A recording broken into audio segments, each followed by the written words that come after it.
for fun and all about artisan cheese and more to melt your peaceful heart and toast your peaceful life. Coming to you from the Appalachian Mountains of southwestern Virginia, this is the Peaceful Heart FarmCast.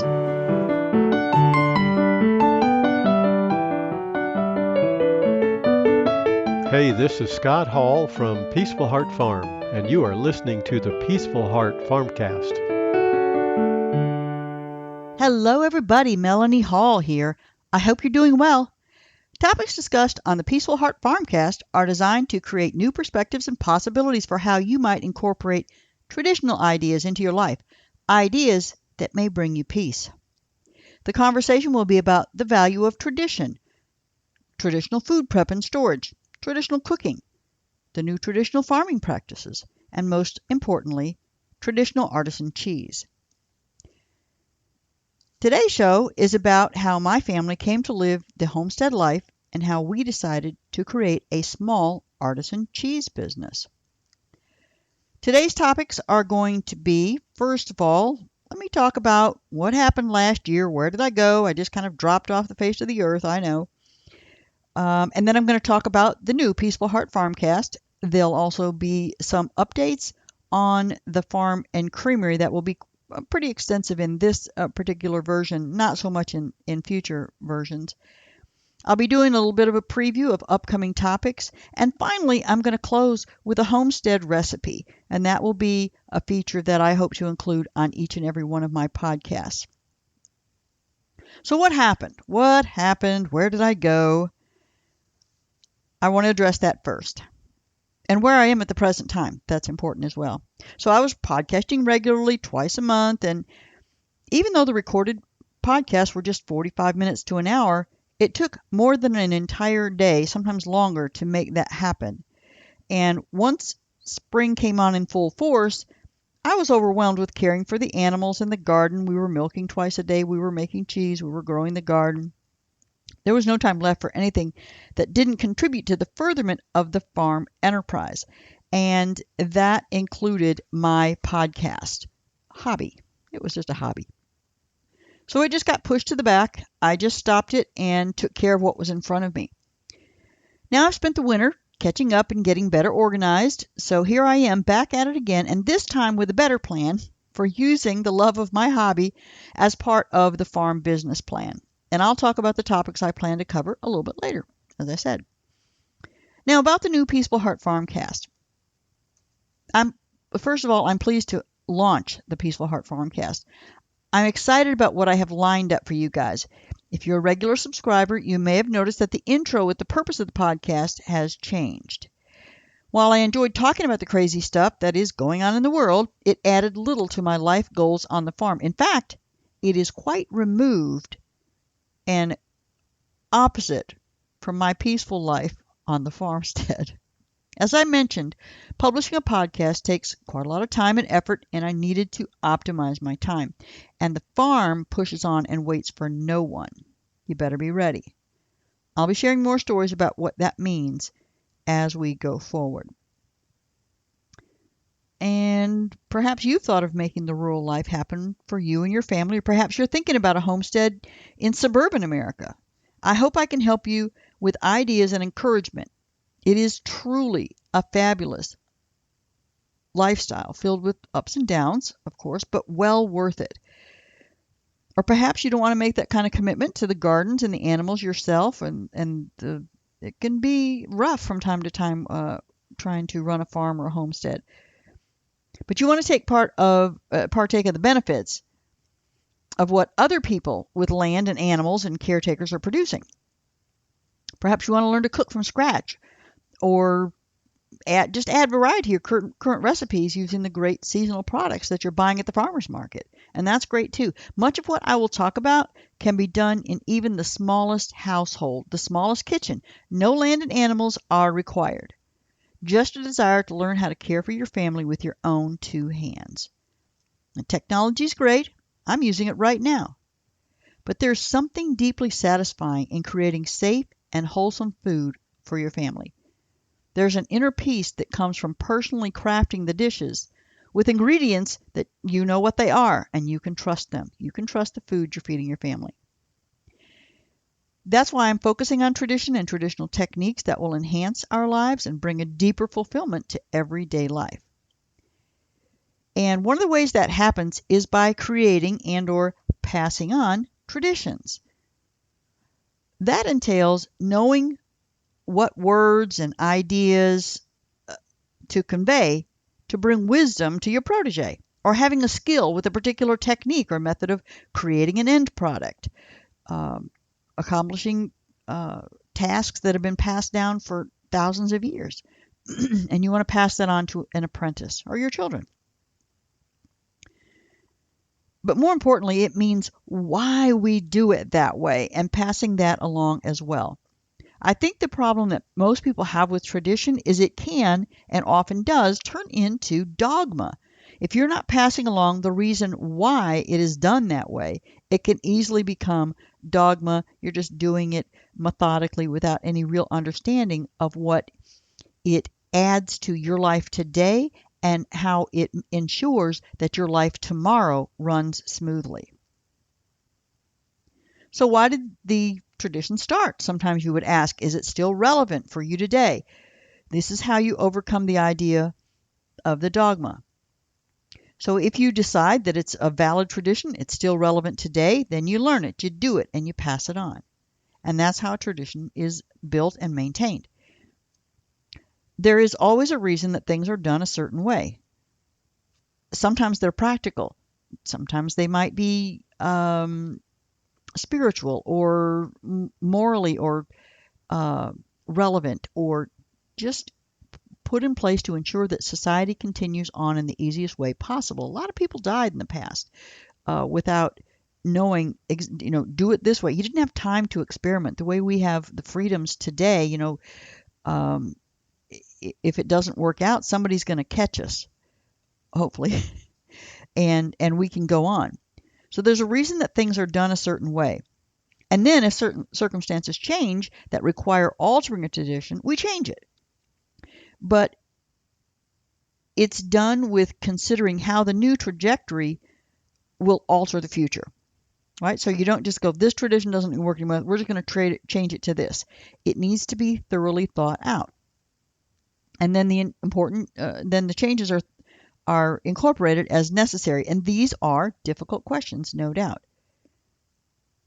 And it's an important skill to know how to think about what you're doing, why you're doing it, how is it going to affect not only my future now, but other future generations down the road, and making sure that the details of why it's done are passed along in case it's something that the person down the road wants to incorporate into their life. And just because a brand new technology comes along doesn't mean it will replace a tradition. It may simply be complementary and work alongside of it. And these are all individual choices that you'll make based on your own set of core values.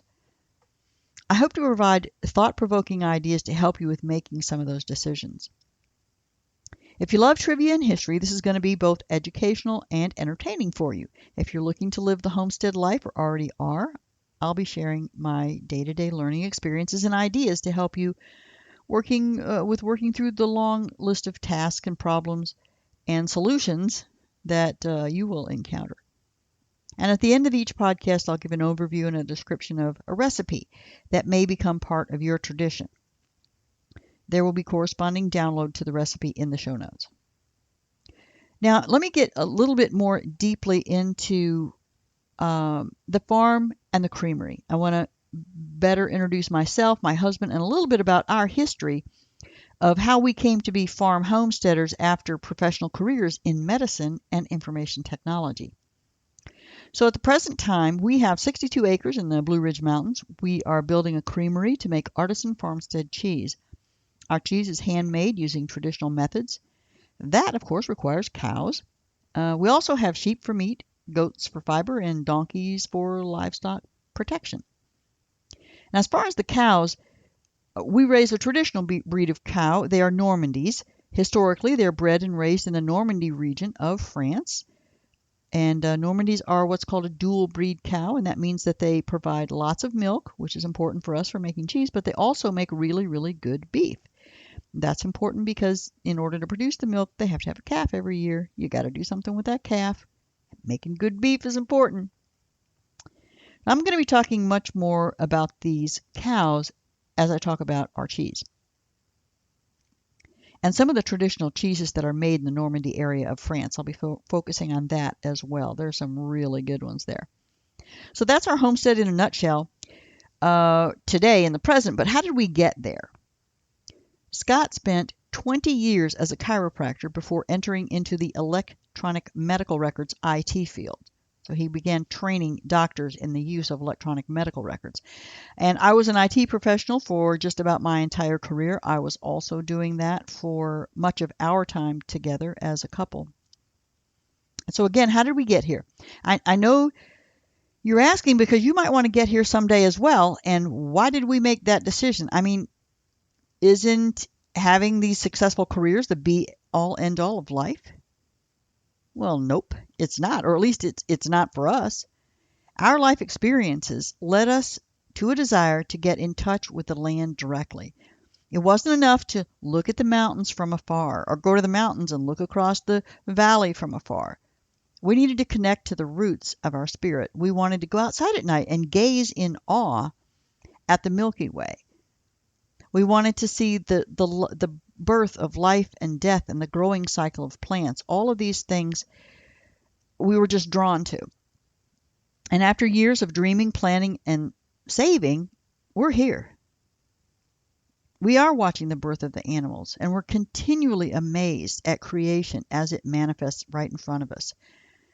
And part of creation is also loss and sadness when an animal dies. It happens often in nature.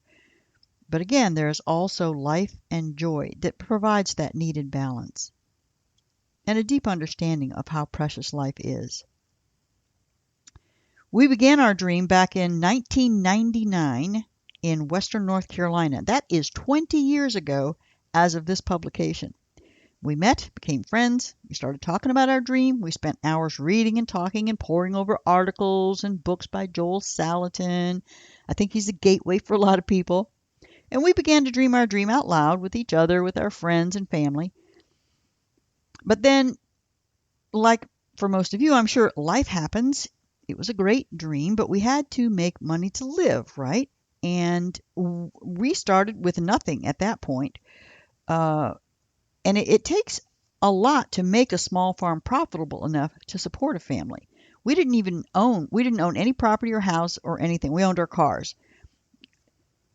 So our dreams were sidelined for a little while, but not forgotten. And we kept talking about it. We kept dreaming about it. We kept planning what we would do. And in 2003, we bought our first piece of land. Then in 2005, we married and moved on to that land. As of this recording, that first purchase in 2003 was 15 and a half years ago. Now, during 13 of those previous years, we continued to work for others. 13 long years. We were making really good money, and we were determined to make the journey debt-free. We persevered in pretty radical circumstances that were continually stressful. It was a continual stressful situation, and perhaps I'll talk about that at some point also, the depth of our commitment and what we were willing to do to continue to work and save the money for our dream. So other things that kind of set us back over that time is we bought additional land in 2008, and that set us back in our timeline to be full-time homestead farmers. But in January 2016, we made our last payment on that additional land. And in December 2016, we decided we had enough money saved that we could make a go of it without working for someone else. And we left working for someone else in the rear view mirror. December 31st, 2016. Yay! So we made it. From 2003 to 2016, 13 years. I know a lot of you plan to just sell the house in the city, move to the country, make a living off the land, and maybe you will. I know a lot of you will do that. you're one of those that risk it all and dives in. You've got that entrepreneurial spirit and you're strong and you go for it. But it wasn't for us. We were up in years and we wanted a bit more security. And so we took the longer road. Our priority was to be able to enjoy life on the homestead. We wanted to live without the threat of adverse weather or disease derailing our entire business plan. You know, when the loan comes due, the bank wants its money. And we didn't want that hanging over our head, lurking in the back of our minds every day that, we um, got wiped out at some point or some horrific thing happened and we lost all of our animals. Uh, and today we're structured where we can handle that. And also the delay provided us the opportunity to learn how to become farmers and homesteaders, as well as to develop the entrepreneurial spirit. Did you know that it could be learned? Well, we're still learning. It doesn't come naturally. But if you have the dream and you want to make it work, you need to learn how to make money on your homestead. And it was a slow, sure path for us. And I want to give a shout out to Tim Young at Small Farm Nation. He is offering his vast experience in marketing as well as the needed technological tools to help you build a profitable farm. And there's a link in the show notes. Check out his work for helping you create that profitable farm. Even if you're a good entrepreneur, his ideas about how to apply those to a farm situation are absolutely invaluable. Now, also, we decided to build a creamery, right? So that set us back in our timeline to stop working for others. And it's a great way to make a homestead profitable. But it requires tremendous infrastructure, and that means a lot of monetary investment. It's not like just throwing some vegetables out there and growing them and then figuring out how to market them. You got to build buildings. You got to have inspections, and it has been quite the journey for us, and there'll be more on that later. But like any dream you're committed to, you keep at it until it becomes your reality. All in all, as I mentioned, it was 13 years from the first purchase to homestead living and 17 years from conception of the idea. But we are here now, and the last 2 years, I have to say, are all that we imagined and more. I can't convey in words how peaceful and contented we are now that we're full-time homesteading. It's a lot of work, no doubt, and it's worth every drop of sweat, every sore muscle, every exhausted night of sleep. And there are a lot of those days. And then there are a lot of other days filled with awe and wonder at not just looking at nature from afar or from your house on the side of the mountain, looking across the beautiful vista, but days filled with awe and wonder at being in that life. And that's all I'm going to say about that for right now. Let me know if you have questions about how you might make that journey and what your plans are. I talked about our path, but your path will be different. It's unique for everybody. Let's move on to talking about some of the upcoming topics, what you can expect going forward with the Peaceful Heart FarmCast. I'll provide you with more information about our specific journey and the current homestead enterprises that we manage in future podcasts for sure. And updates on the status of the creamery, of course, are going to be front and center. That's what we're focused on right now. So there are some challenges and joys and just the joy of creation that we want to share with you about that and help you to be motivated for your projects. There'll be lots of information on cheese and specifically history and tradition of cheese around the artisan craft, cheese around the world, as I said. It's also going to include, we'll also include other historical traditions related to living the homestead life. So some upcoming topics: how did cheese get started in the first place? How a lot of different cheeses were developed and where? What were the life conditions present that led to development of particular cheese in that area, and so on. And then there will be other topics that I'm going to touch on probably as often. And that will be how was food cooked and preserved in the past. And today's modern food preservation is important. How about how women cooked at the founding of our country? Would you like to know about hearth cooking? What were some of the things how was that done? It truly leads to a respect for what we have created and how, as a species, as human beings, we've been able to survive.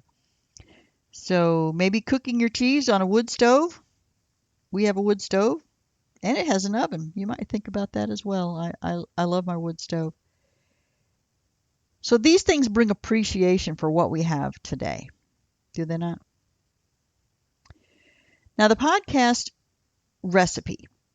Let's get to that. With each episode, I'll offer a new recipe, either making cheese, making a particular type of cheese perhaps, cooking with cheese, or making some other homestead recipe from scratch, which is what we're going to have today.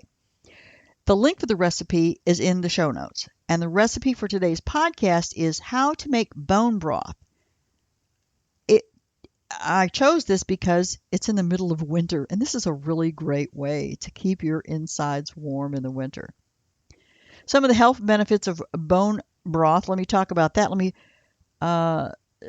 skip over some of the technical words that are out there, like glycosaminoglycans, glucosamine, and hyaluronic acid, and there's a lot of them, that nutritional terms that are part of the bone broth. But what I want to talk about is the bottom line without big words.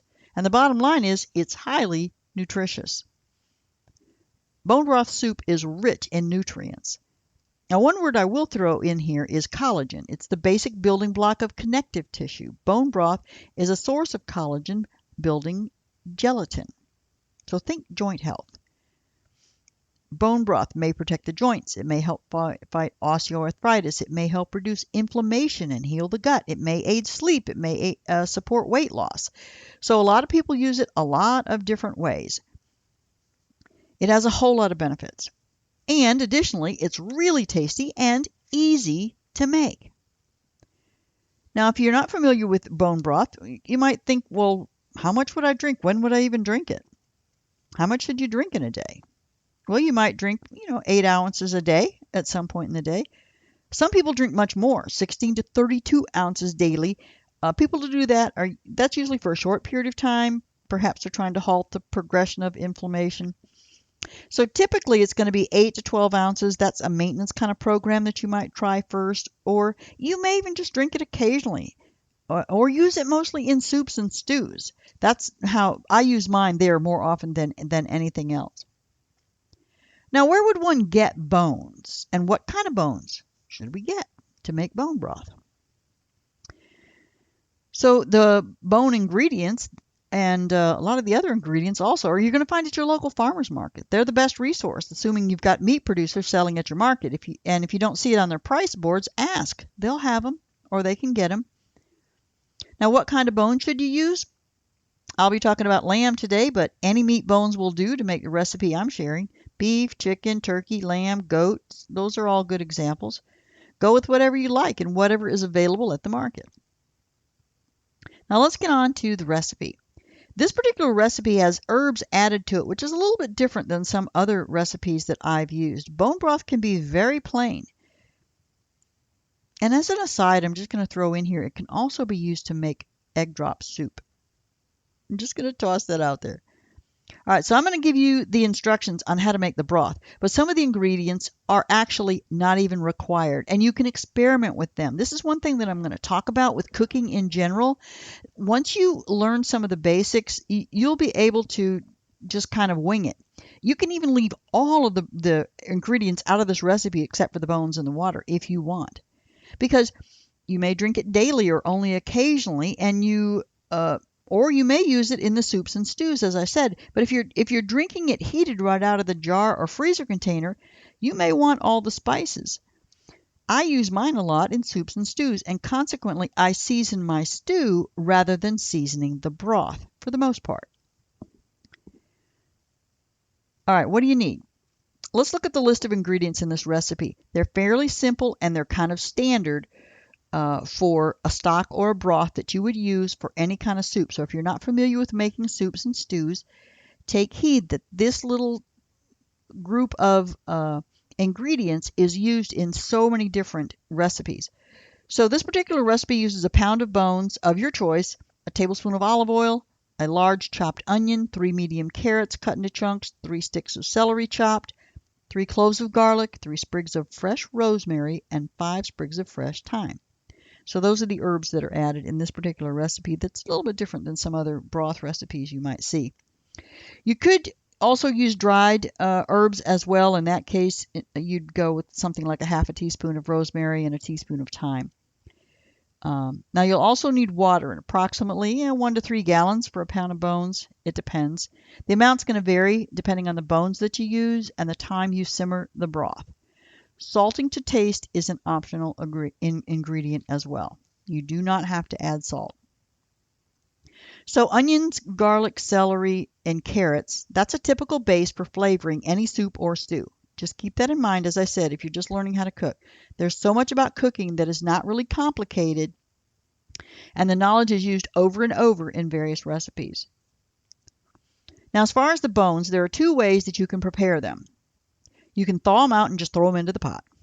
Or number 2, which is what I'm going to talk about here, you can roast them in the oven prior to putting them in the water. And that's the instructions that I'm going to give, but feel free to leave off that second step. You can just throw them into the pot. It's okay. All right, so what are you going to do? If you're going to roast them, you're going to place them in a roasting pan. You're going to bake them for 30 to 40 minutes until they're browned. Again, the complete recipe is there's a link for that in the show notes. Now, with either method, you're going to put in a large stock pot, you're going to add the oil and heat it on medium heat. Then you're going to put the carrots, the onions, the celery, the garlic, the thyme, and the rosemary, basically everything else. And you're going to put them in there and you're going to saute them for about 5 minutes. Put the oil in there, put all your ingredients in there, saute them about 5 minutes. Throw the bones in there. If you roasted them, scrape any fat and juices out of the pan and put that into the pot as well. Then you're going to add a gallon of water or enough to cover the bones. That's what you're really looking for. Cover the bones. Allow it to come to a boil before reducing the heat to low, and then simmer it anywhere from 8 to 24 hours uncovered. The longer you simmer, the more nutrients are going to be extracted from the bones. And more water, you're going to be adding more water as the water level drops. And the amount of water that you use will depend on how long you choose to cook it and how many bones you have in the pot. So that's it for the cooking. And then after the broth is cooked for your desired length of time, you strain the broth through a fine mesh strainer. And then you can use a tea towel or an old t-shirt in there even in a fine mesh strainer. If you strain it through a cloth, you're going to get that clear liquid that can be enjoyed either hot or cold.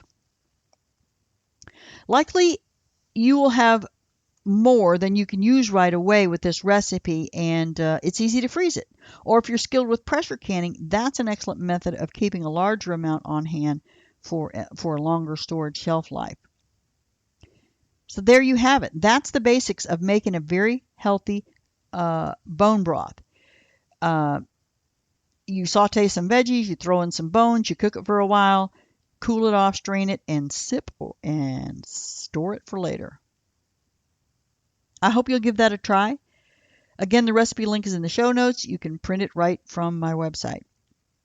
I hope I've simplified it for you. Not only is it easy to make, but there's a lot of variety and personal creativity you can incorporate as you gain confidence. Remember what I said about the egg drop soup. And perhaps you'll make a family tradition around bone broth. You know, the entire family sitting around the fire in the living room on a cold winter evening, sharing the bone broth and sharing what brought you peace on that day. That's a fine vision.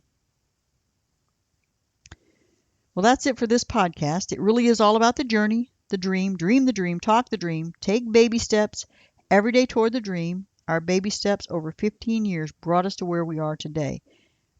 And don't be afraid to try a new recipe or a new cooking method. Next week, I'm going to talk about how the fermented food called cheese came about.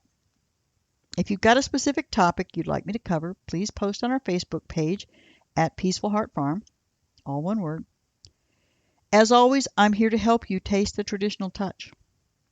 Thank you so much for listening, and until next time, may God fill your life with grace and peace.